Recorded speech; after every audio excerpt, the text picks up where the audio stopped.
नमस्कार, प्रणाम, हर हर महादेव। हम आप सबके छोट भाई राइटर पवन पटेल।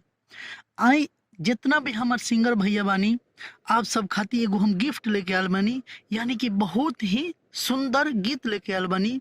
जौन गाना बिल्कुल फ्री बा, कोई भी गा सकता। एमे कोनो दिक्कत नहीं है। हमार लिखल गाना बा। अभी ये गाना के लिख के अपलोड करत तानी। जे भी भाई के अच्छा लगी वो गाना गा सकता रे, कोनो दिक्कत नहीं है। गाना सुनावे से पहले आप सबसे हम कहल चाहतनी कि हमार चैनल बा राइटर पवन पटेल ऑफिशियल। इस चैनल के सब्सक्राइब करी और एक बार जितना भी वीडियो चढ़ रहा बा, गाना लिखल अपलोड हो रहा बा, ओकरा के सुनी, देखी और लाइक कमेंट शेयर भी करी। तो आई ये गाना हम बता दी आप सबके। और एक बात और बा कि अगर केहू भी भाई हमार चाहत पर्सनली गाना लिखावे के, तो हमार नंबर बा 8709616624। इन नंबर पर कांटेक्ट करी। चलिए गाना रे वो लोग इनके बतावा तनी। ई गाना के धुन बा अखिया के कजरा ये जान झगड़ा करा देले बा। जौन की मार्केट में अभी गाना ई बहुत बज रहा बा ई धुन, और ई अच्छा भी लागता ई धुन। तो मैटर बाटे तहरा गलिया के तिलवा ये जान दिलवा चुरा ले बा। ये गाना के हम आप सबके बीच में गा के सुनावा तनी, आ सेम असही आप सब गाए। बहुत अच्छा लगी गाना, बहुत बढ़िया बा। आई मुखड़ा शुरू करतनी। अरे रात भर जागल रही, अखिया से निंदिया उड़ा देले बा।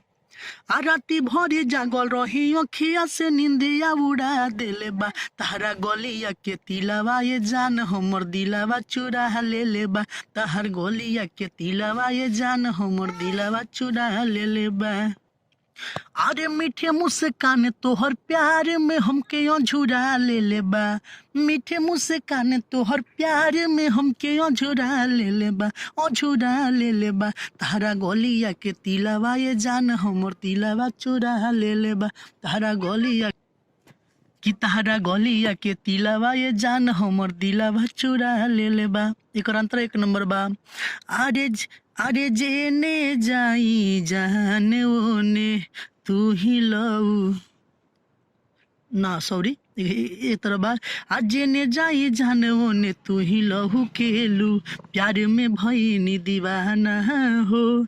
तोहरे चलते नीक न लागे घरवा के खाना हो।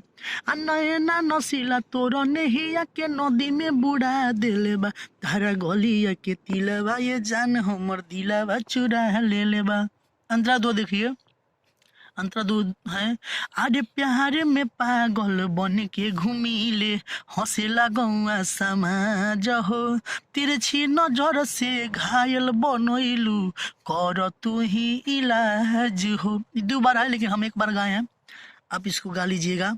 और आगे देखिए, हमारा नाम है यहाँ पे। आप दोबारा जब गाइएगा अपना नाम डाल लीजिएगा, ठीक है ना। देखिए यहाँ पे, अरे राइटर पवन कहे प्यार के बीमारी धरा ले बा। राइटर पवन कहे प्यार के बीमारी धरा दिले बा। धारा गलिया के तिलवा ये जान हमर दिलवा चुरा ले बा। यही गाना है, बहुत अच्छा है। आप कोई भी सिंगर गा सकते हैं आसानी से, कोनो दिक्कत नहीं है। और अगर आप चाहते हैं पर्सनली गाना लेना, तो हमारा नंबर है 8709616624। बहुत ही अच्छा लव गीत है, आप सब गाइए। नमस्कार, प्रणाम, हर हर महादेव, जय हो।